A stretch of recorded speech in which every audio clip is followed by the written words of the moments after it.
All right, let's move to our next line of discussion now. Nigeria has witnessed increased killings by herdsmen in parts of the country that started out as clashes between herders and farmers over grazing land. Now, the crisis has evolved into what many now describe as armed banditry and has claimed the lives of thousands since it started. Many Nigerians have warned that sustained attacks on farming communities could lead to food insecurity in the country. And once thriving food production strongholds have become a shadow of themselves, leaving many Nigerians in dire need of food for survival, as farmers are opting for non-threatening jobs to stay alive. A World Hunger Index published by the International Food Policy Research Institute in 2017 says more than 150 million Nigerians are already battling acute hunger. What must Nigeria do to end the killings that now pose a major threat to Nigeria's food security?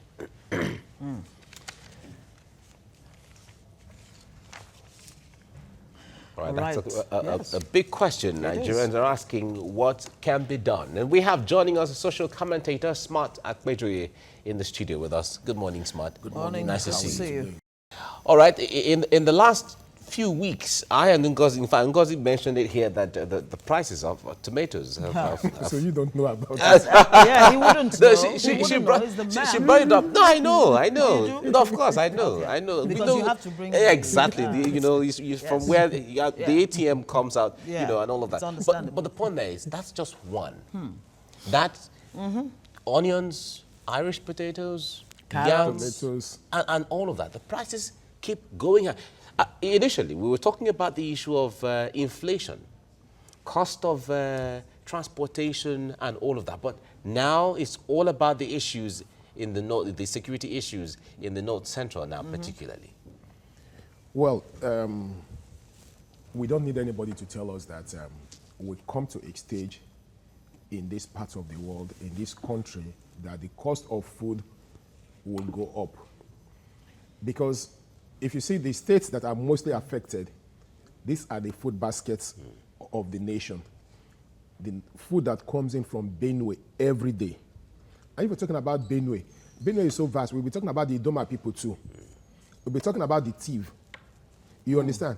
We'll be talking about those people who are from these Agatus that were. You see, the Agatu issue is still there is still a spillover that most of these people have not even properly returned.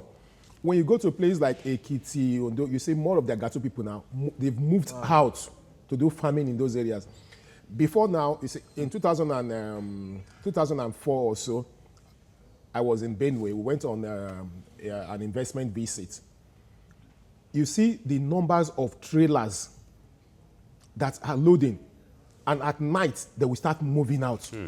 You probably see, again, chain of businesses. You see some makeshift canteens, beer parlors. They are drinking, they are eating. Some are sleeping under the trees, while some of these young guys are loading the trailers massively. Is it yam? Is it tomatoes? Oranges? Just mention it. Bananas? You need to see their fruits wherever. You need to see where the fruits are. It's as, look, a long expanse of land, stretched, just storage. And you see them offloading, put it in the distance, and you see some people, they are in the banks trying to sort out the financial implications. Business thrive. But in the past 2-3 years now, you see, gradually it has been declining. It has been declining. I first of all noticed, I said, look, because normally at mile 12, sometimes I park to buy tomatoes and pepper. Yes. And I noticed that tomatoes, they were calling all these three that they will pack together. They say 2,005. I say, for what? What I buy 600, 700. I say, come out. And normally when you tell them to come out, they will come to persuade you, okay, add something. But now this time they don't even bother. Yes. They will turn away.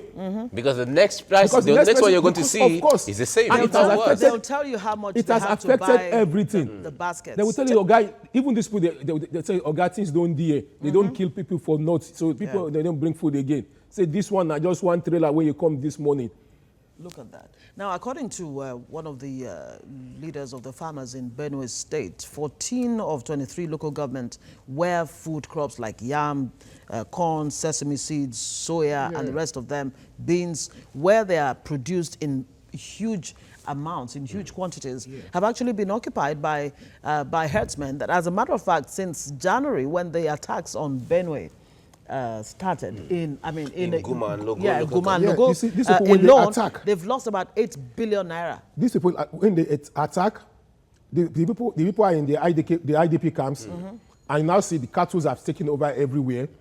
And you see, this is where sometimes when we talk about the person we vote for, I think it is not the person that we thought we voted for, because by now we should have you see, when there are issues, move in, sort it out, resettle these people. Why keeping them in IDP camps?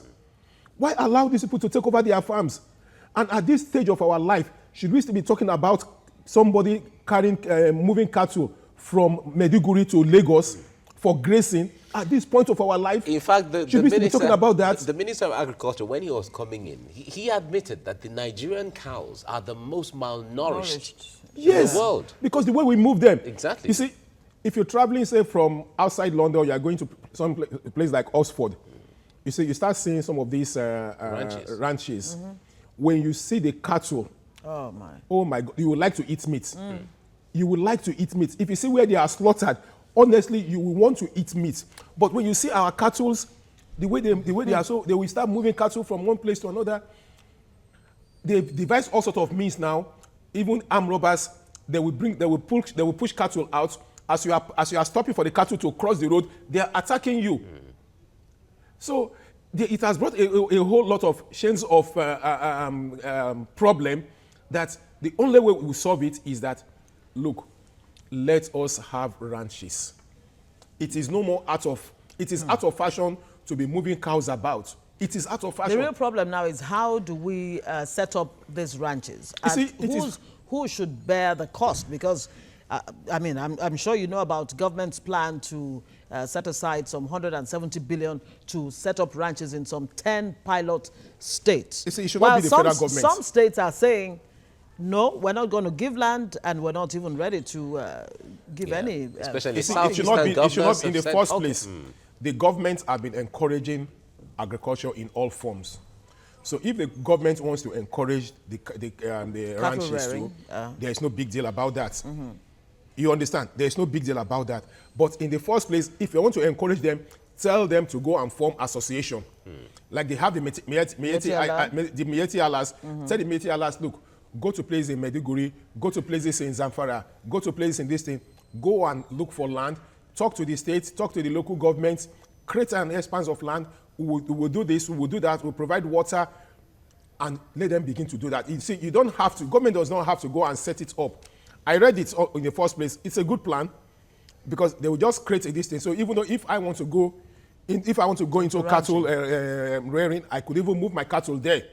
But you see, in the first place, the government is doing it as if the fact that, they must do it for the people, for these people, to pacify these people. No. Because if you are saying you have to do cattle for them, then you have to do piggery also for me in Zamfara. You have to do fishing for me also in Sokoto. That line of argument, is that not what's putting the government between the devil and the deep blue sea? That it looks like government is almost helpless when you hear the president actually come out to say, look, give land or these killings will actually continue. No, you see, when the government say give land or this killing will continue, is a wrong statement from the government. All the government just need to do, call the Mieti Alas, look, in the first place, within your environment, go and start looking for where you will do ranching. Your ranching. We are going to support you. We are supporting you. We are not giving you free fund, but it's in form of loan. Some kind of loan. Some kind of loan. At a very low, like the anchor borrowers, whatever. So bring organizations like Bank of Industry, Bank of Agric. Let these people be at the forefront. You understand? And government give them the support. And also, we should begin to think again. You see, because food is not coming from Benin, we are beginning to have high cost of food. We should go back to the basis. You see, we missed it along the line because we have forgotten our past. We used to have farm settlements. There is nothing wrong in having farm settlements. Let us say, okay, in Ekiti State, we want to have, probably farm settlements in 10 local governments that have the land. In Osun State, we want to have the same thing. In Oyo State, we want to have the same thing. In Lagos State, there are no lands anymore.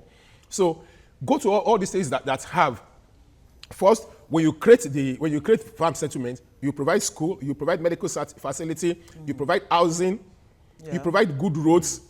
That is transportation. Basic amenities. You understand? Basic amenities. Put all these things in place, and again, ask people that look. If you want to do farming, yes, probably in Ijero local government, what we want to do there is just pure yam and cocoa yam. So if you want to do yam and cocoa yam, so go there. In Oye Ekiti, if you want to do this, that is what you are going to do there. By the time we pick this and spread it all over, jobs will even be available. And again, we are looking at it again from the killing. We're not looking at it from the fact that the roads are bad. For almost about 3 or 4 days, trailers are stocked between Mokwa and this thing, crossing from Niger State to Kwara or wherever, because of the fact that we have a bridge that collapsed there. So the way at which we even move our foods are even wrong. All right. Now, in all of this, lots of farmers and Nigerians are saying that the government has not been able to handle this issue very well. Of course, they've not even handled this. So that all the sides see government as neutral and being able to... For instance, I put a call across to a farmer in Benue sometime last month, and he was saying that we are even ready. The government says, farmers, come for a meeting. Cattle rearers, come for a meeting. Let us all sit down and have an agreement. And there hasn't been any meeting like that so far by the government. You see, this brings about again that sincerity of purpose. The government is not really willing to. They do more of talking than implementation. They will now talk, and you see, and it is even more confusing when various senior government officers give statements that are very, very annoying. Inciting and you see, it is very, very wrong. Herdsmen, like when the minister for national, what was it, the minister for defense or whatever, was it, Dan Fulani or whatever, I mean, that said something that look, that they should, that everybody that are all the states that have this open grazing whatever should go and repeal it so as to give peace a chance. It is wrong. For goodness sake, you don't say such things. They are inflammatories. If you want to do this thing, bring the people together, genuinely bring the people together. And the only person that can bring people together, it is not even the federal government, it is the state government and the local government. Yeah, but states like Ekiti, for example, Fayose did it. It seems to have worked in Ekiti. In Bayelsa State, there is a template that the Cowpeas chairman, Alhaji Kabir Shitu, has been telling us about every time we bring him on to talk about how that template has actually worked, and it's a template that can be used in other parts of the country to solve this problem. It's a different ballgame in Benue, because the governor there and the government of Benue and the federal government don't seem to be... They are from the same party. Yeah, but and they're not on the same page. They're not on the same page, exactly. It is because the way the federal government has handled it at first. If the government has been very decisive, you see, when the Mayati Allah was saying something else, he said, no, we will not agree. Who are you to say you will not agree to a state law? You cannot say you will not agree to a state law. All you need to do, if they have done a law, and you see, it's even for the health of these people. You see some of these people trekking from Maiduguri to Lagos. You now begin to wonder, are they normal human beings? Yeah. They're nomads. Yes. They're nomads. You see, it is wrong. And some would tell you that a lot of them actually take, all kinds of psychotropic drugs. Because that is the only way. Because ordinarily, you will not start moving, and they have family. When would they stay with their family? When would they even have better life for themselves and for their children? You now start moving small children about. You start doing this thing. No. Now, speaking to the farm settlements that you talked about, Miyetti Allah, it looks like, we get different signals from them. On the one hand, they say, look, we're even ready for the ranches. Just ensure that we have the basic amenities that you, stated out earlier. Give us schools, basic health centers and all of that, so that we can have that sense of belonging. Should government even be, at least putting it in their face that, look, these are the possibilities. We're ready to put all these things in place, so that Miyetti Allah and all the other cattle rearers can actually agree to There are some states that are willing to give their land out freely. Kogi State, for example, has agreed. If Kogi State have agreed, start with Kogi State. And let's see how it works. Let's see how it works. Kano State has even said, if Kano State, all the states everybody come home. Every state that have said, look, that they are ready, put it in place. If they have to work 24 hours to make sure that all these amenities are in place, and when they do it, look, create a fund fair when moving them there. Let people get, so there is a school here. Oh, there is an health center here. Oh, there is a police station here to protect us. Yeah. And we are moving here. Oh, there are decent houses here.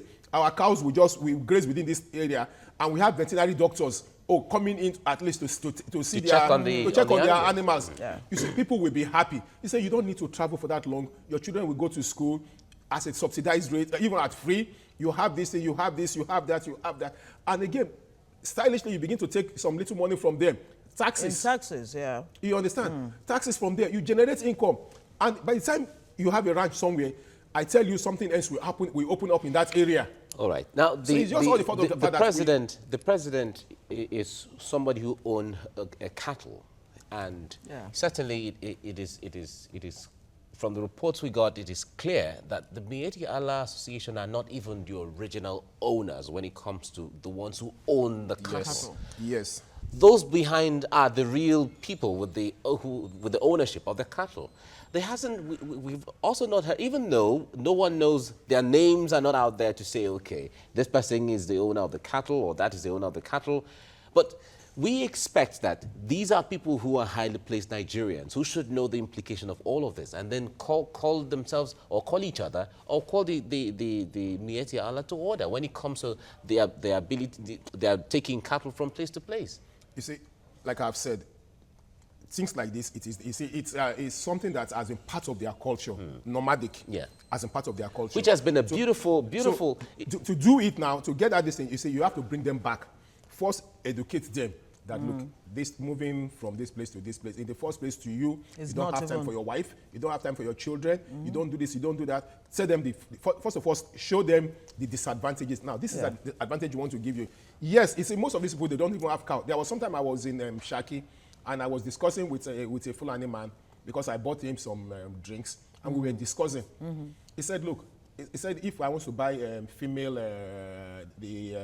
cow, that yes, he could sell it for me at so amount, and that if maybe after a year or whatever, if they give birth, that if it is if he would take one, they will take one, that I don't need to give them this, that I just need to do this, do that, blah, blah, blah. And that if I want to sell, that I could even sell in another year and 6 months, it will be so amount. And this is what so many, even find out that Yoruba people even have cows among them. Yes, of course. Yeah. So outside, Igbo man does, everybody does. But you see, the people that are keeping it, let us first of all get their psyche back, that we want to reduce. Where do you want to reside? Is it in Kogi? Yes, we're going to give you a place in Kogi where you can put your cows. And then per cow, maybe per year, you pay perhaps 1,000 naira. That we ask for infrastructural maintenance.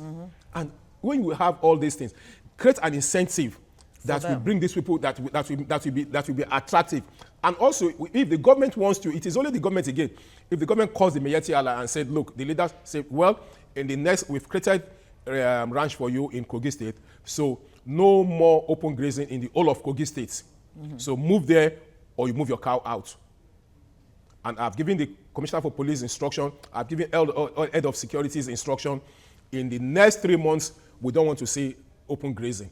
Create them there, put them there. And if Mr. President or whoever, somebody from the federal is talking, and the governor also is saying, like, if we have created an infrastructure for you, then I'm sure gradually they will start to return.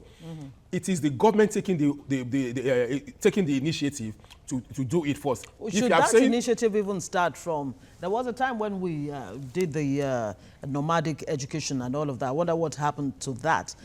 When you enlighten those people, isn't that when they actually have what it takes to process what you're telling them, to see the advantages of, ranching as opposed to open grazing? Yes. That's why I talk about sensitization. First of all, look, tell these people the disadvantage of moving cows about. Secondly, now let them now see the advantages, that the advantages are numerous. If somebody that has been sleeping in the bush, all of a sudden now find out that they've offered him a 2-bedroom apartment with his wife and his children. You understand? So he can move his children and say, okay, you want to settle in Kogi State? Yes, settle in Kogi State. In the morning, you will take out your cow. You take out your cows, you go and take care of them. Occasionally, the doctors will come in, will check you, and also check the animal. If there's a veterinary doctor that takes care of the animals, there is a doctor that takes care of you, that the children can go to school. Yes, and chances are that the children will take ranching to another level. Yeah, I think that's what is lacking. That's the aspect of things that is lacking. The government is not, I'm sure the government is not even sincere. Even our cultures, when we were born, the way our culture used to run is not the same way it runs now. No. true. Things have Culture modified. is dynamic, like they it's say. very dynamic, and it's been changing. And when it comes to that nomadic, because nomadic life is also a culture, it's a way of life, and certainly but they it's have a to culture also, that has to give way exactly. because Has, times are changing. Because just like they say, as we're developing, everything is moving on, and things have to become a little more dynamic. Smart Akwejoye, obviously, as far as you're concerned, this is an economic problem that has to be solved. Of course, at that level. Thank you so much for joining us. Thanks for coming on the Smart program. is a social commentator joining us this morning.